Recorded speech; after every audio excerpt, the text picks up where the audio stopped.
C'est le ministère chargé de notre sécurité, et même lui s'est fait pirater. La semaine dernière, un hacker s'est introduit dans des serveurs de l'intérieur. Une cyberattaque prise très au sérieux qui pourrait avoir de lourdes conséquences dans notre quotidien.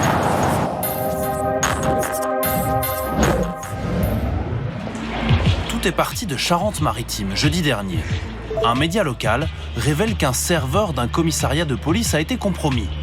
Laurent Nunez confirme, mais reste vague sur l'ampleur des dégâts.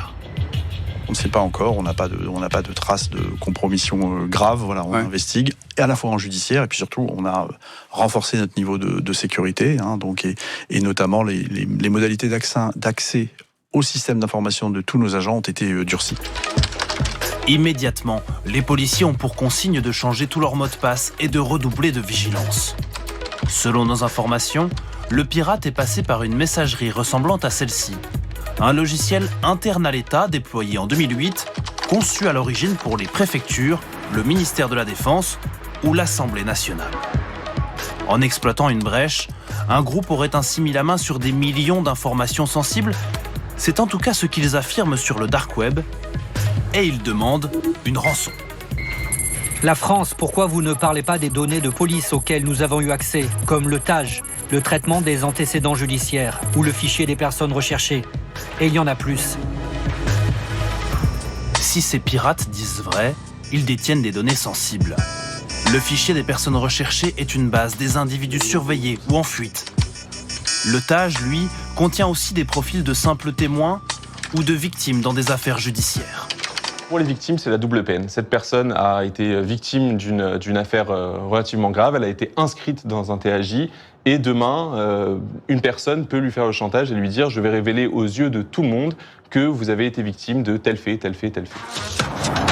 À ce stade, malgré les ultimatums des hackers, aucune donnée volée n'a été diffusée en ligne. Ce soir, le ministère de l'Intérieur parle d'une intrusion très grave, mais reste prudent sur l'ampleur de ce piratage.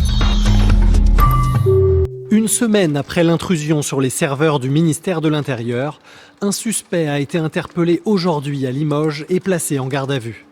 Âgé de 22 ans, il était déjà connu de la justice et a été condamné cette année pour des faits similaires. Le ministre de l'Intérieur, Laurent Nunez, a confirmé que dans cette cyberattaque, le pirate a bien volé des fichiers sensibles de police. L'assaillant a pu effectivement consulter un certain nombre de fichiers et même, ce qui est évidemment très grave, procéder à une extraction d'un certain nombre de fiches. On parlait de quelques dizaines de fiches à date. Nous sommes encore en train de procéder à cet inventaire et donc je reste évidemment très prudent. Selon nos informations, ce pirate a d'abord récupéré des mots de passe d'une messagerie interne de l'État, des logiciels appelés Pablo et Icasso. Grâce à ce coup de maître, le hacker a retrouvé des codes de policiers et gendarmes laissés dans des courriels. C'est là qu'il a pu accéder aux bases les plus sensibles, comme le fichier des personnes recherchées, qui contient entre autres les fichiers S. L'intrusion a duré plusieurs jours. Hier encore, le pirate se vantait d'être toujours dans le système en publiant ses captures d'écran.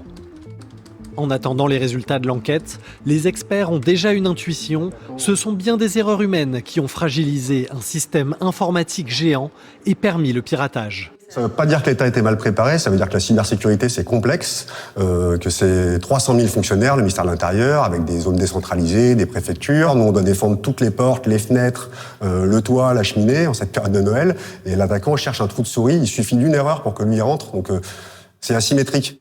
En plus des investigations judiciaires, une autre enquête a été ouverte pour déterminer si des policiers ou gendarmes ont commis des fautes de sécurité.